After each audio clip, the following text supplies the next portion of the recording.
Sir ఏంటి sir ఇప్పుడు మీరు కూడా already exhibitor. Single screen theatres పనికి అయిపోయిందన్న వాతావరణం అయితే ఉంది.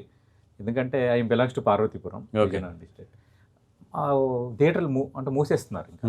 కొన్ని షాపింగ్ మాల్స్ అయిపోతున్నాయి. అలా మొత్తం 2 తెలుగు రాష్ట్రాల్లో కూడా ఫినామినా ఉంది సార్ ఎక్కువ.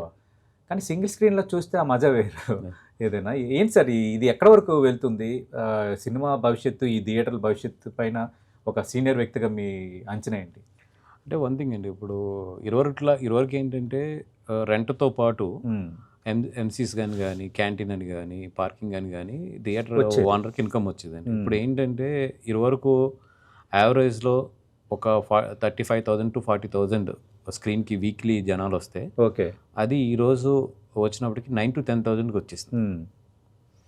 సో పవర్ బిల్స్, శాలరీస్ ఇవన్నీ పెరిగిపోయినాయి. అక్కడ ఉన్న రియల్ ఎస్టేట్ వాల్యూ పెరిగిపోయింది. Right. అన్నీ Land పెరిగిపోయినాయి. ఇన్కమ్ చూస్తేనేమో లాస్ట్ 5 yearsలో అసలు లేదు. థియేటర్స్కి పెరగలేదు. కరోనా దగ్గర నుంచి అయితే అసలు పెరగలేదు. బట్ ఒక పక్కనేమో మొత్తం ఖర్చులు పెరిగిపోయినాయి. పవర్ బిల్స్ కానీ ఇవన్నీ విపరీతంగా పెరిగిపోయినాయి. హ్మ్. ఇంకో దెబ్బ ఏమైపోయింది, ఆడియన్స్ థియేటర్కి రావట్లేదు. వచ్చినా కూడా 3 రోజులు వస్తున్నారు, కామ్ అయిపోతున్నారు. సో రెంట్ ఇది చాలా అండర్లైన్ సార్ ఇది. యా సో రెంట్ పడే పరిస్థితి లేదు. పర్సంటేజ్లోనే 50-50 మీద వెళ్తున్నారు మొత్తం అంతా అవును. కూడా.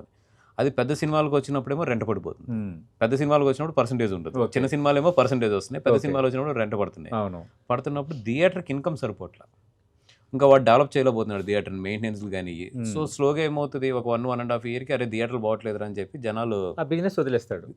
జనాలు రావట్లేదు. ఆ జనాలు థియేటర్కి. రావట్లేదు main. అలాగని ఓనర్ మెయింటైన్ బాగా చేయిందామంటేనేమో వీడికి డబ్బులు ప్రాఫిట్ లేదు.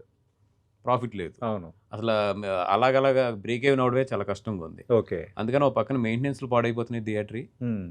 ఇంకో పక్కన ఏంటంటే ఇంకా చూసి ఓనర్ ఏంటంటే అక్కడ ఉన్న రియల్ ఎస్టేట్ వాల్యూలకి ఇట్లకి ఓకే. దాని కళ్యాణ మండపం కింద లేదంటే మార్చేస్తున్నాడు. షాపింగ్ కాంప్లెక్స్ కింద మార్చేస్తున్నాం. అవును. అంటే మరి మల్టీప్లెక్స్లకైనా భవిష్యత్తు ఉంటుందా? మల్టీప్లెక్స్లో ఉంటుంది.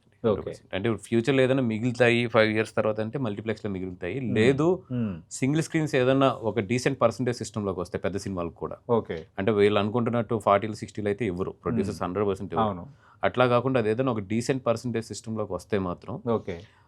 దెన్ మళ్ళీ సింగిల్ స్క్రీన్ సర్వే అవడం మొదలెడతాయి. అంటే గతంలో కొంచెం ఆ డిస్కషన్ కూడా జరిగి మళ్ళీ ఏదో ఆగినట్టుంది. యా అండ్ అప్పుడు ఏంటంటే దేర్ ప్రపోజల్ బాగాలేదు. హ్మ్. ఆ గ్రూప్స్లో డిస్కషన్స్ బయటకు వచ్చి ఓకే. ఆ ప్రపోజల్ ఎప్పుడైతే చాలా డిజాస్టర్ అయిందో దానివల్ల మొత్తం ప్రొడ్యూసర్స్ రివర్స్ అయిపోయే పరిస్థితికి వచ్చింది. ఓకే. అప్పుడు కనుక కరెక్ట్గా డీల్ చేసుకుని పెద్ద సినిమాలకి ఇట్లాగా చిన్న సినిమాలకి ఇట్లాగా ఫార్ములా తీసుకొచ్చుంటే మాత్రం సక్సెస్ అయ్యేవారు. Right sir. ఓకే సార్, ఇప్పుడు ఇది ఎలా అంటే ఇప్పుడు ప్రపంచంలో వస్తున్న మార్పులు, ఈ గ్లోబలైజేషను, ఎదురవుతున్న పోటీ